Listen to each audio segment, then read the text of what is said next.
Fabricamos talento. Fabricamos innovación. Y, cómo no, sostenibilidad. Fabricamos una nueva economía. Y un mundo nuevo, en 3D, por supuesto. Pero sobre todo, fabricamos futuro. Y es que fabricamos empleo para más de 137.000 trabajadores. Fabricamos oportunidades globales de negocio en un espacio de más de 10 millones de metros cuadrados. Y fabricamos servicios de vanguardia y ventajas competitivas para más de 175 empresas. Consorcio de la Zona Franca. Fabricamos oportunidades para tu futuro. Welcome to D-Factory, the factory that develops talent, technology, innovation, and of course in the heart of Barcelona. After all, D-Factory is consolidating Barcelona as a European capital of development for Industry 4.0, for digitalization, for transformation, creating 1,500 direct jobs and 5,000 indirect jobs in the city, close to the metro, the harbour and the airport. And promoted by the Consorci de la Zona Franca de Barcelona.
It's the time of changes. Now is the time to move on. This is the time for solutions. Feel the motion. Be new is born.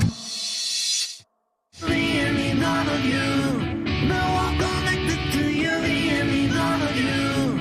Be new will do it for you. This is the time for solutions. Be new is for you.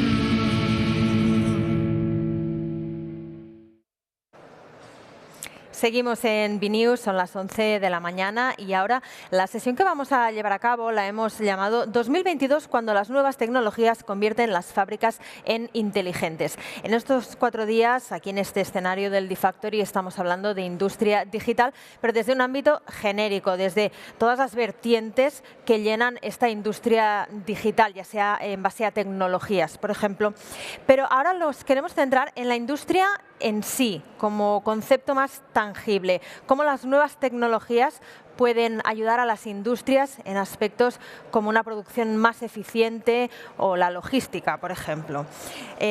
Todo ello en base a algunos conceptos que sí que hemos ido hablando estos días ya, como son los robots, la inteligencia artificial o la realidad aumentada. De todo ello vamos a hablar con Xavier Rius, él es director general de ISIL. Xavier, buen día, buenos días. Buen día, buenos días. Xavier es un profesional de la supply chain con más de 30 años de experiencia, durante los cuales ha ejercido de consultor en operadores logísticos y en empresa final. Actualmente es el director general de ISIL, como decíamos, es una institución con más de 40 años de antigüedad y enfocada a la mejora de la competitividad de la empresa y profesionales en el área de la cadena de suministro. Xavier va a moderar esta mesa redonda y tiene también a su lado a Jesús Garrido. Buenos días, Jesús. Buenos días, Ruth. A Alex de Alcántara. Buenos días. Buenos días. Y también online contamos con la presencia de Seda Tosum. Buenos días. Hola, buenos días. Bueno, pues cuando quieras, Xavier, podéis empezar. Muchísimas gracias. Para centrar un poco la pelota, en esta sesión nos vamos a focalizar, como comentábamos, en lo que es la digitalización y la automatización del área industrial de las factorías. La cadena de suministro, como sabéis, es muy amplia, va de clientes a proveedores, y en este caso vamos a hacer un zoom sobre cómo la tecnología puede ayudar a las factorías, al área industrial, a ser más competitivas. Intentaremos también debatir no solo desde el aspecto tecnológico, sino que desde el aspecto debate de, oye, la tecnología viene a sustituir al hombre, supone una amenaza, supone una ayuda. Entonces intentaremos dar una visión 360 grados de lo que la digitalización entendida como tal aporta a las factorías. Con eso contamos con la experiencia en distintas áreas que ahora nos irán detallando, de 3 ponentes, de Jesús Garrido, de Visualware, de Alexandra Alcántara, de SEAT, sí, y de Seda Tosun, de Immersia.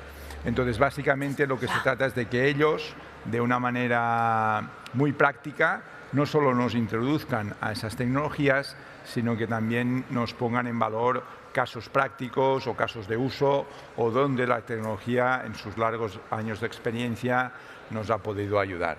Entonces, sin más, Jesús, si te quieres presentar, quieres presentar brevemente vuestra área de expertise y a partir de ahí ir profundizando en la materia que nos ocupa. Perfecto, pues gracias Javier, gracias por invitarnos. Como bien dices, Jesús Garrido, yo soy el responsable de negocio de una empresa que se llama Virtualware, es una empresa nacional, una empresa que nació con un motor de realidad virtual propio y que hemos ido evolucionando. Ahora trabajamos con motores de tercero, con 20 años ya de experiencia en el sector, con muchos altibajos, ¿no?, en estas tecnologías inmersivas e interactivas. Nos ha tocado durante estos 20 años pues mucho de evangelizar, mucho de estar con clientes, mucho de estar en sectores. Nosotros empezamos con sectores como real estate o construcción, hemos pasado a otros sectores de patrimonio, turismo y cultura, y ya desde hace unos cuantos años trabajamos muy enfocados en soluciones empresa y sobre todo en temas de industria o industria 4.0 cuando empezó ahí por 2014-2015. Y sobre todo lo que hemos ido viendo es cómo tecnologías interactivas o inmersivas como realidad virtual aumentada aportan de verdad valor al negocio, aportan de valor a la industria y damos soluciones, ¿no? Y en eso estamos. Hemos estado enfocados mucho en el tema de desarrollo, ahora estamos enfocados en un producto SaaS, que permite tanto la creación de contenido, porque también estamos viendo que empresas, ¿no?, industriales ya están generando su propio contenido de soluciones de realidad virtual, y cómo estamos facilitando esa generación de contenido de realidad virtual, gestionar esas sesiones de realidad virtual multiusuario y multilocalización, que también ahora está en boca de todo el mundo y hay mucho ruido, ¿no?, con la famosa palabra. Y ese es el foco que siempre hemos tratado de dar, que no sea una solución wow, una solución de marketing, sino que aporte valor y que sobre todo que se integre con los procesos de las compañías. Que no sean proyectos que nos hacemos la foto y luego se quedan en el cajón, sino... Perfecto. Pues en ese sentido ya tenemos una primera palanca sobre la que iremos debatiendo, que es la realidad virtual, la realidad aumentada, y a partir de ahí poco a poco iremos deshojando la margarida. Muy bien, en este caso, Alexandra. Sí, gracias, Alex Alcántara. Muchas gracias, Xavier, por estar aquí también. Gracias a todos. Yo soy Alex Alcántara de SEAT, Procesos Chapistería. Llevo 20 años en el sector de la automoción, en varias áreas de la empresa, pero siempre vinculado a la tecnología e innovación. Y últimamente lo que estamos trabajando y potenciando muchísimo de cara al futuro es la fábrica del futuro, lo que llaman Smart Factory, fábrica digital. Al principio, hace años, se llamaba fábrica digital, ahora ha pasado a Smart Factory, donde lo que hacemos es intentar que todos los componentes, ya sean robots, sean dispositivos de toda la empresa, de todo el proceso de fabricación, estén conectados entre ellos y podamos, digamos, de alguna forma absorber todos estos datos que generan esas instalaciones de cara a mejorar nuestros procesos productivos. Eso es un poco lo que estamos trabajando en SEAT y apostamos por el futuro en ese sentido. Perfecto. Pues ahí ya tenemos un segundo vertical, que es el concepto cobot. Hablaremos después de ello con Alexandra. El concepto de tratamiento de datos y de fábrica hiperconectada o interconectada para transmitir información desde los distintos puntos de producción, para ver un poco en tiempo real cómo se están ejecutando los procesos. Y en tercer lugar, contamos con la presencia de Seda. Hola Seda, buenas, en este caso un formato virtual. Buenos días Seda, si quieres hacer una pequeña introducción de tu área de expertise, de quién sois, y a partir de ahí ya vamos profundizando. Exacto, sí, claro. Hola, buenos días. Soy Seda Tosun. Para empezar, siento mucho por no poder haber estado allí en presente, pero bueno, hoy en día ya hablamos de digitalización, de mundo digital, nos permite conectar, estar en cualquier sitio gracias a estas tecnologías.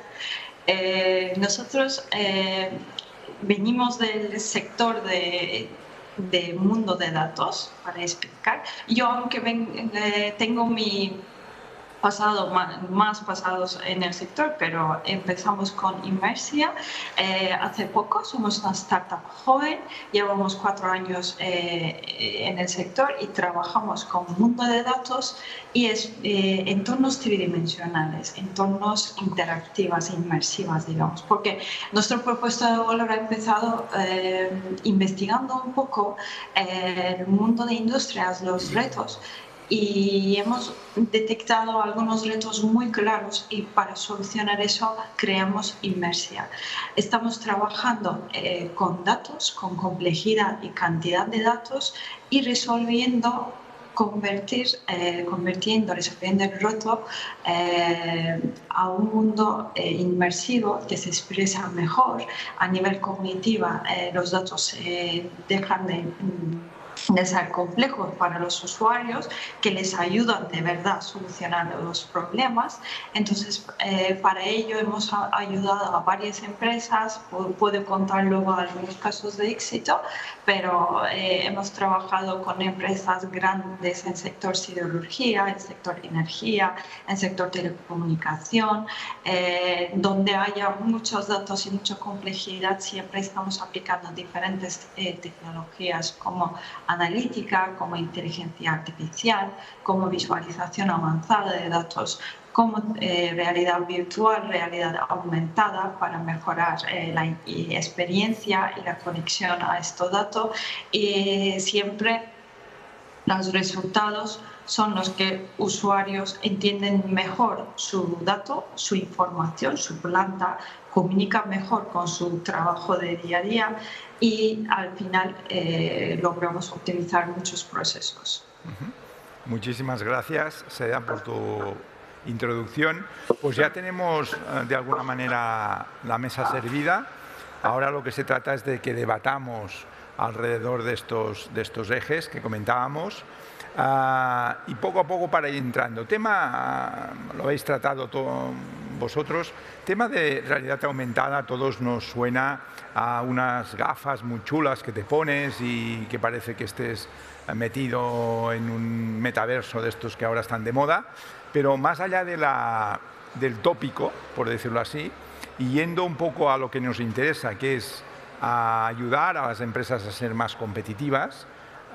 Desde vuestro punto de vista, yendo al final del camino, ¿qué aporta la realidad aumentada? Si lo tuviésemos que definir en 3 ítems, 3, 4 ítems máximo, ¿cuál sería el valor que aportaría la realidad aumentada, las palancas de competitividad que aportaría la realidad aumentada?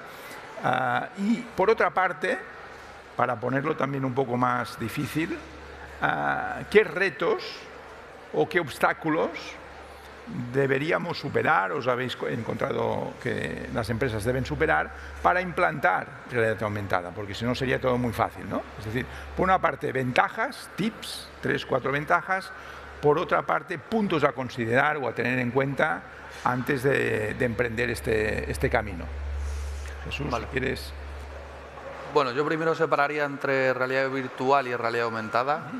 Y por entender realidad aumentada es tener la imagen física y obtener información contextual en multimedia, fotos, textos, vídeos, animación 3D. Realidad virtual ya estás dentro de ese entorno 3D. También es cierto que van a converger, ya los dispositivos van a ser de Mixed Reality, que se llama, ¿no? Porque los propios dispositivos de realidad virtual que se acaban de lanzar ya tienen una funcionalidad que es el Pass-Through a color, donde va a poder alternar entre realidad virtual y aumentada. Si nos vamos a más puristas en separar realidad aumentada, realidad virtual, y luego lo que ha dicho Seda, que lo ha explicado perfectamente, y es el tema de qué me aporta una visualización interactiva, ¿no? Y es hacer que los datos sean entendibles a mis ojos, ¿no?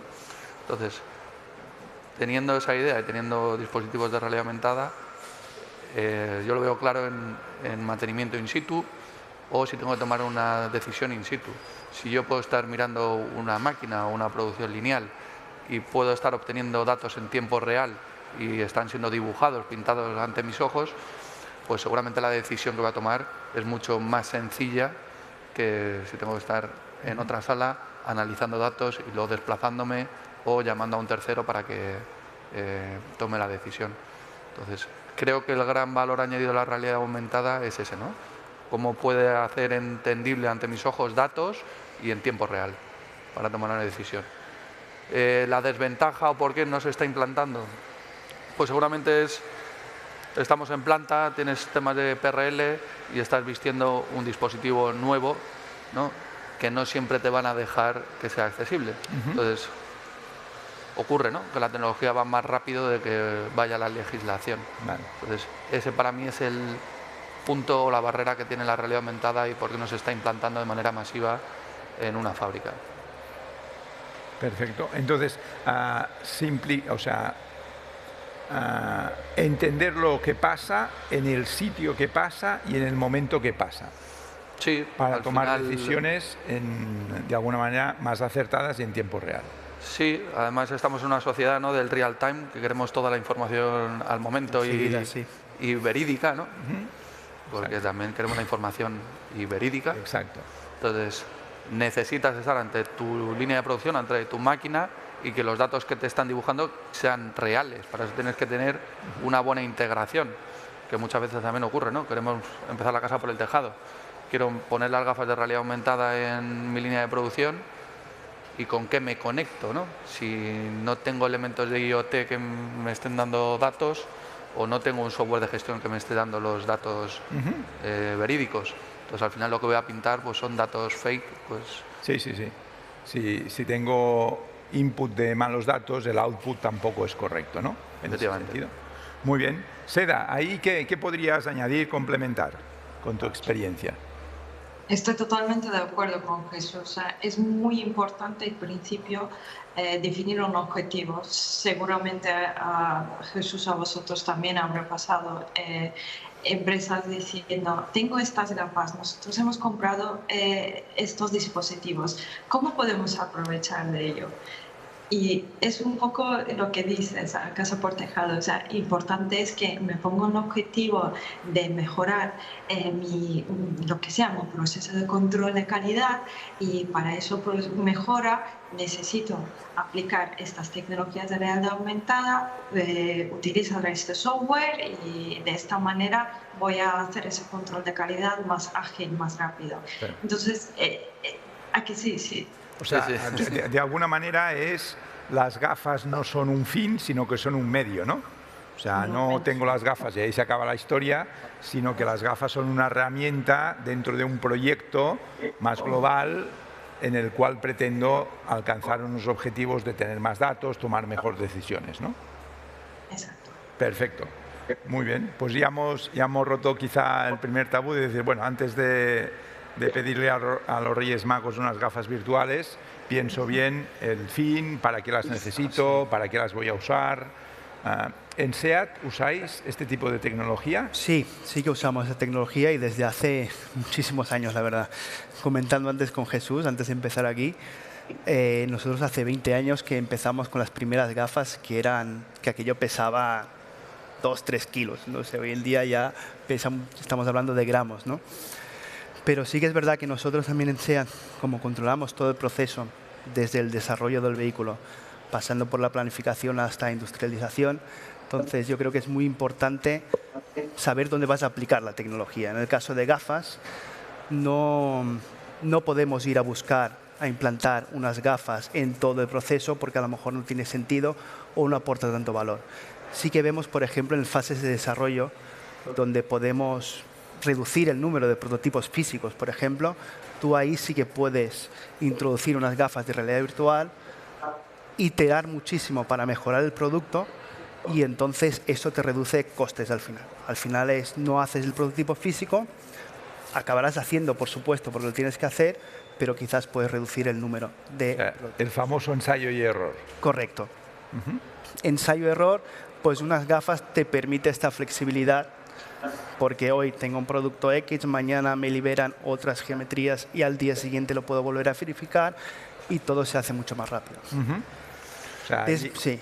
Y desventajas yo creo que es un poco lo que comenta el compañero, porque al final también tenemos que saber dónde introducimos las gafas y un poco que creer en esa tecnología, ¿no?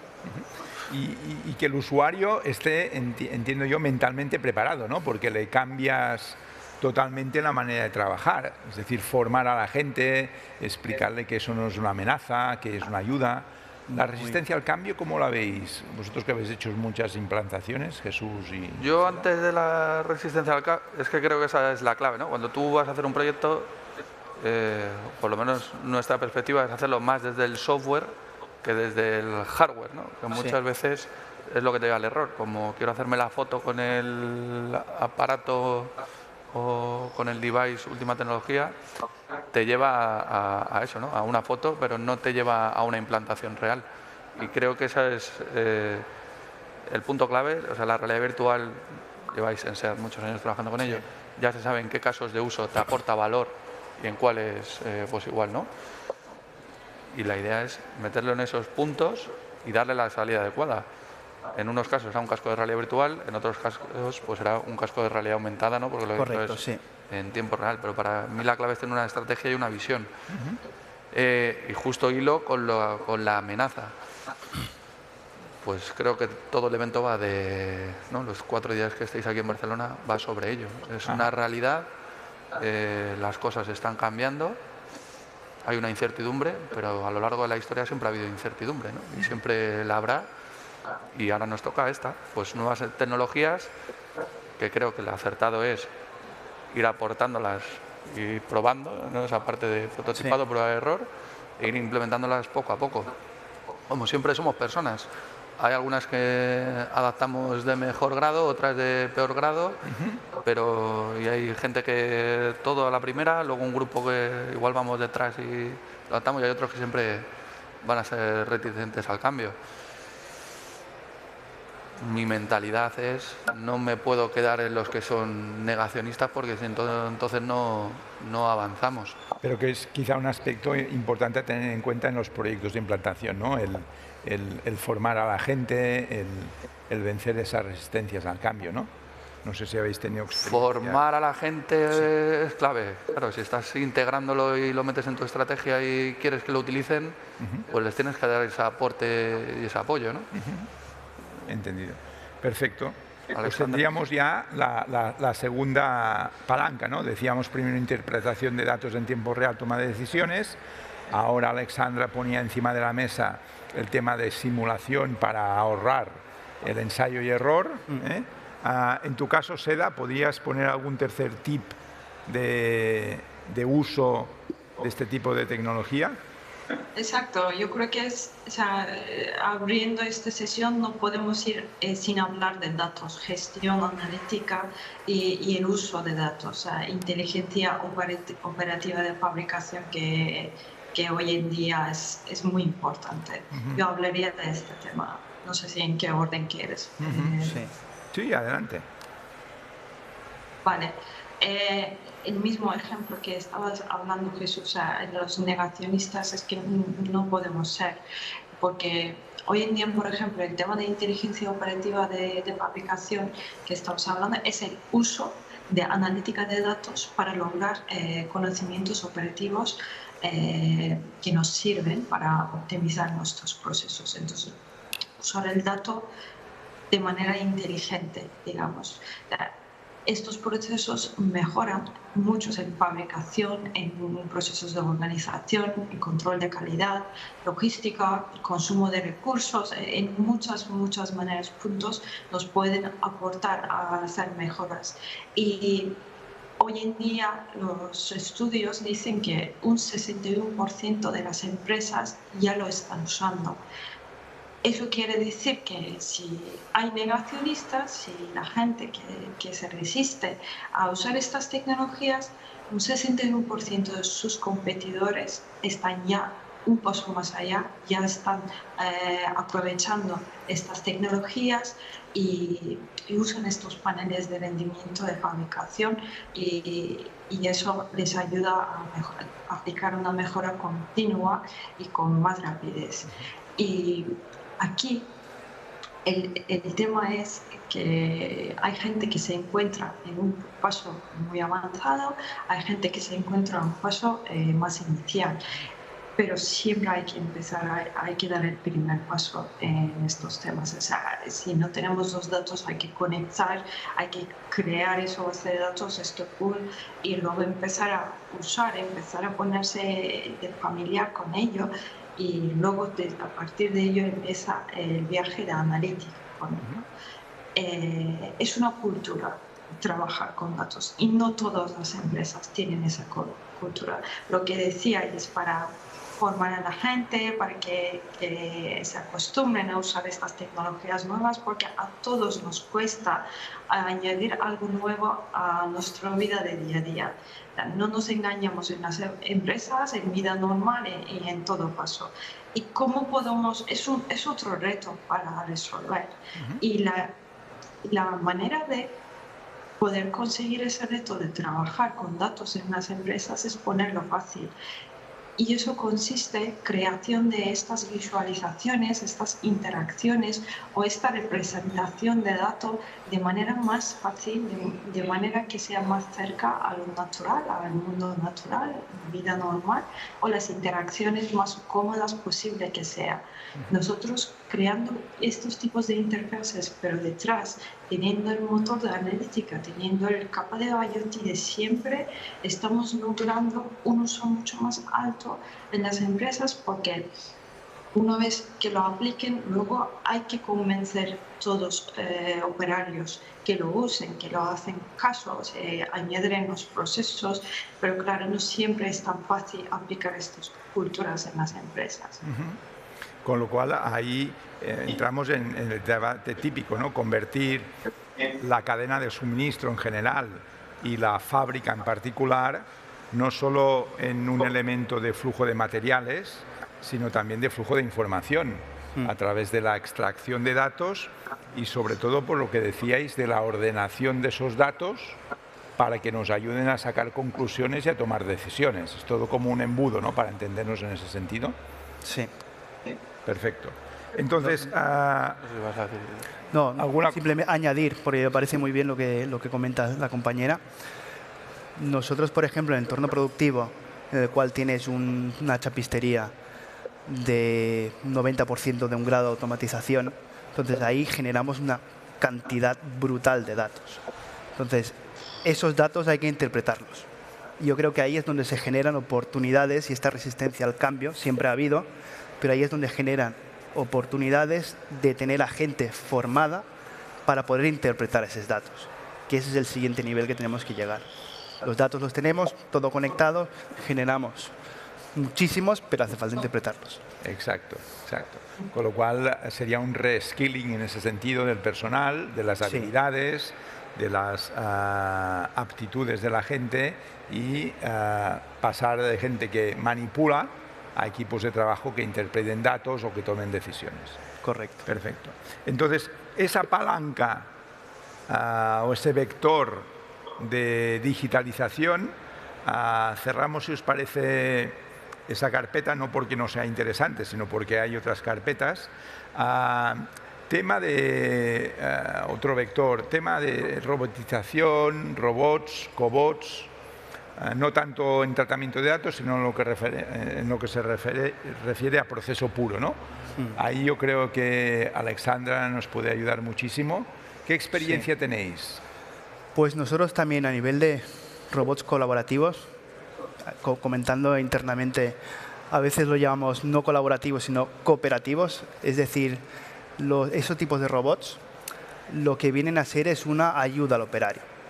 Es decir, nosotros introducimos esas tecnologías para evitar que el operario tenga que hacer alguna especie de operación repetitiva, no ergonómica, en el cual un robot puede aportar muchísimo, sin tener que estar vallado y sin tener que ser un robot de 200, 300 kilos. ¿Vale? Está claro que son operaciones más pequeñas, pero aporta muchísimo valor en ese sentido, de cooperar con el operario. O sea, son como, entre comillas, un asistente al operario, ¿no? Es un asistente. No vienen aquí a sustituir al operario, correcto, los robots, sino que vienen a hacerle la vida más fácil. Sí, en ese correcto. sentido. Perfecto.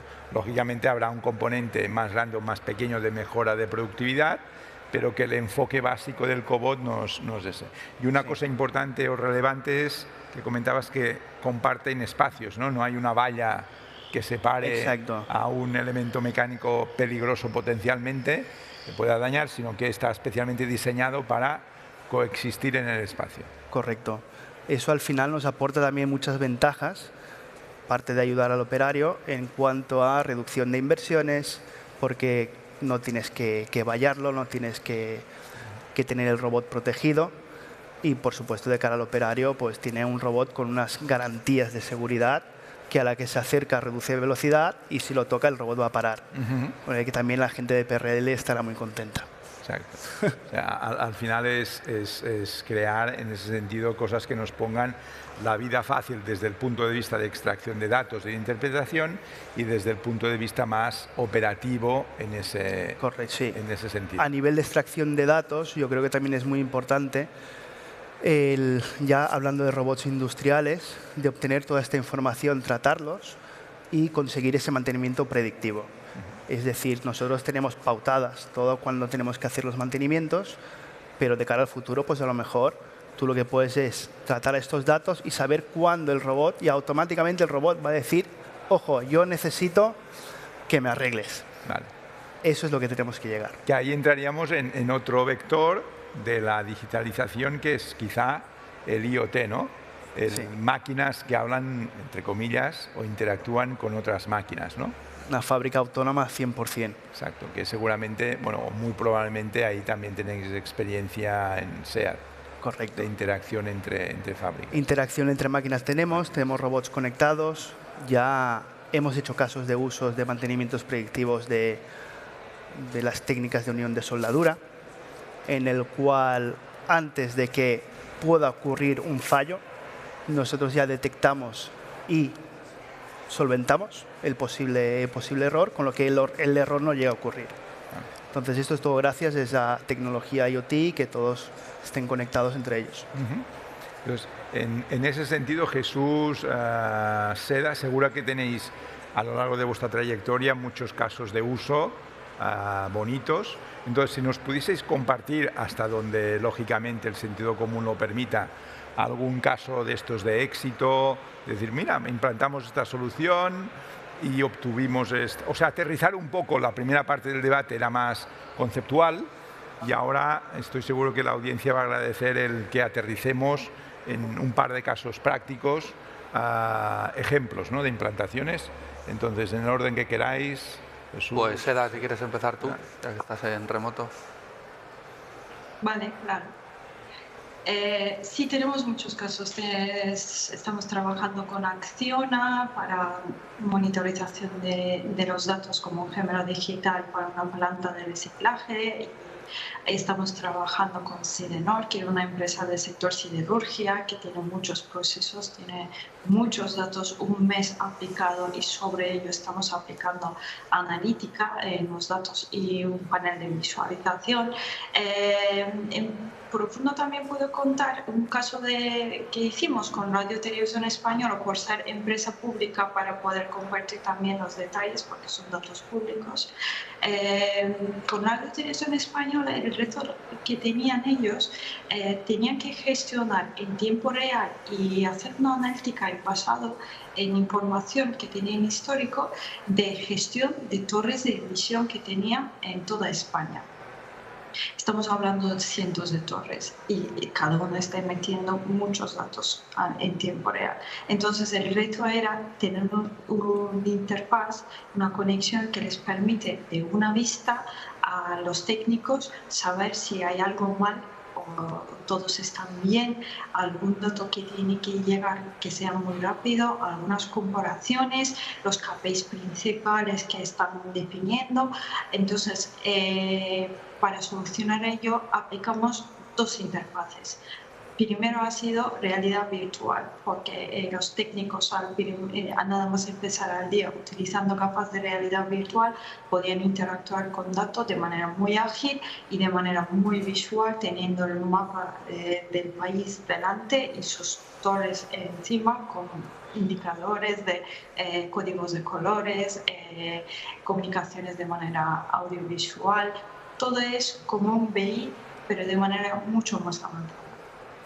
Y luego lo segundo era con la pantalla de un ordenador normal para sus días de día a día, o sea, de trabajo de día a día. Para ello lo que tenían es acceso a todos estos datos, los hovers aprovechábamos para poner KPIs importantes, sacar un histórico de alertas en qué estado se estaba encontrando cada uno de ellos. Y luego, cuando estábamos definiendo el proyecto, nos han explicado cómo solían trabajar, qué necesitaban saber para cada caso, y había algunas fuentes que no estaban conectados ahí. Por ejemplo, para saber si un torre está emitiendo correctamente, necesitaban escuchar también qué está emitiendo cada torre de FM, de radio que tenían. O si alguno estaba en alerta y tenía una alarma, podía ser por una tormenta, podía ser porque hacía mal tiempo, donde se encontraba el torre. Y estas informaciones eran separadas, de manera individual, que tenían que conectar a otra plataforma, a otra fuente y confirmar si todo estaba bien o no. Lo que hicimos era unir toda esta información en una sola planta, o sea, en una sola plataforma, y en esta plataforma ya tenían dispuesta toda esa información y llegaban a conclusión mucho más rápido. Ejemplos como este en industria también aplicamos varios, pero para explicar con detalle os cuento sobre el Radio Televisión Española. Perfecto. Con lo cual sería ahí la combinación de un cuadro de mando, una torre de control, el concepto de control tower, de tener toda la información concentrada de una manera simple y en un vistazo poder ver qué es lo que estaba pasando, ¿no? Entonces, en vuestro caso, Jesús, muchas gracias. En nuestro caso, hilando con lo que comentas, en proyectos de robótica hemos estado para hacer el virtual commissioning de cómo quedaría la producción lineal de los robots o cómo optimizar, ¿no?, esos procesos. También, obviamente, para todo el tema de training. Hemos hecho proyectos de IoT, tenemos el Smart Port de Algeciras, al final te integrabas con 14 APIs diferentes de sistemas logísticos y de seguridad. Y si nos vamos al foco de realidad virtual, estamos trabajando con el Ministerio de Defensa, DIF. Yo creo que General Electric y Hitachi en el sector nuclear es donde será nuestro cliente o proyecto estrella. Lo primero porque es una empresa española trabajando con una empresa norteamericana en un nicho tecnológico, pero una empresa tecnológica. Y creo que eso es de resaltar porque aquí hay mucha gente haciendo cosas muy buenas. Y luego lo de antes, si esperamos a la reticencia, esto es un mercado global, o sea, tenemos que ir hacia adelante y aquí hay bastante talento. Con ellos hemos empezado en un tema de training, al final haciendo una maqueta virtual, porque ya solamente tener una maqueta física para ellos era una gran inversión. Luego tenían el tema de no puedo parar una planta que opero para hacer la formación, entonces necesito hacerlo en un entorno virtual.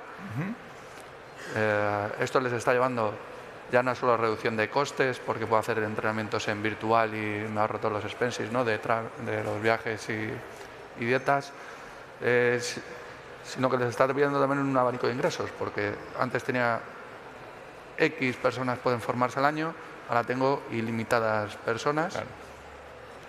Y al final lo que estamos entrando es en su estrategia de transformación digital o de digital twin, porque tenemos recreado virtualmente plantas que ellos operan, reactores que ellos mismos fabrican y nos están llevando ya a la parte de ingeniería y diseño, porque ya están utilizando pues esta tecnología para toda la validación de los reactores que ellos fabrican, con lo cual ya empiezas en el inicio, como os pasa en SEAT, ¿no? Que diseñáis y también fabricáis. Correcto. Ya estás en el inicio de la cadena y esos gemelos digitales, cuando ya has validado, ya lo tienes, lo pasas a áreas de training, los pasas a áreas de marketing y ventas.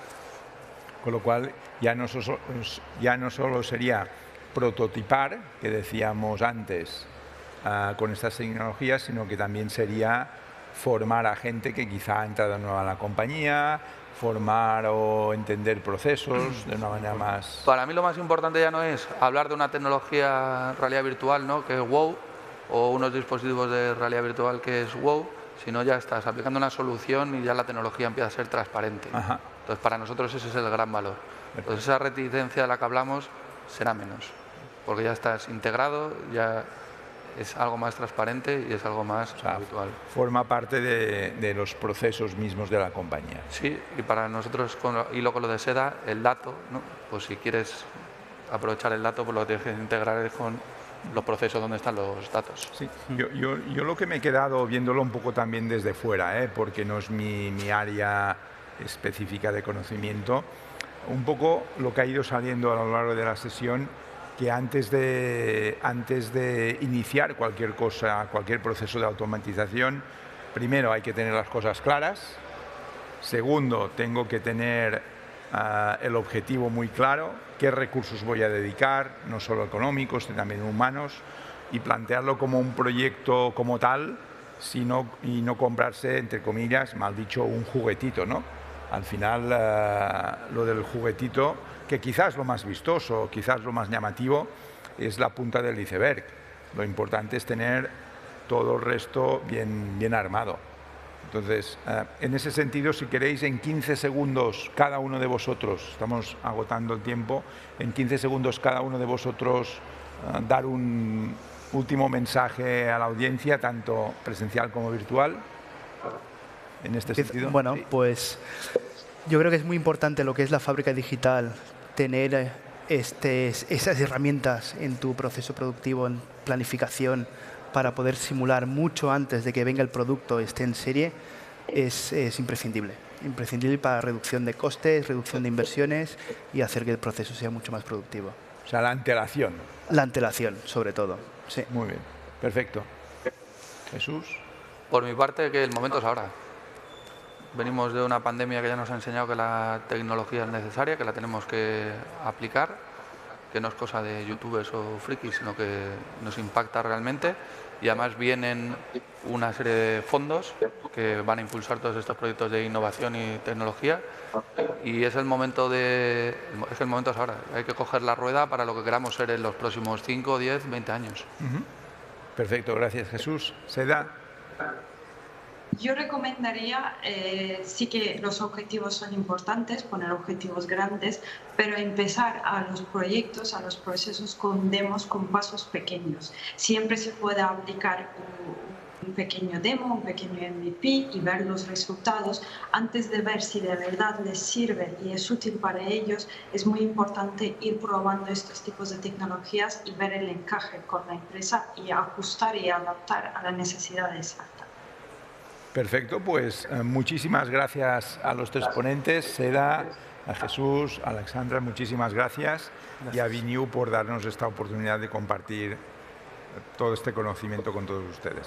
Gracias. Muchas gracias a los cuatro. Muchas gracias Xavier, Jesús, Alex y Seda por compartir esta sesión sobre cómo las nuevas tecnologías convierten a las fábricas en inteligentes. Vamos a hacer una pausa de un cuarto de hora más o menos y volvemos a las 12 en punto con una nueva sesión que hemos llamado Humanización de lo digital. Hasta ahora mismo.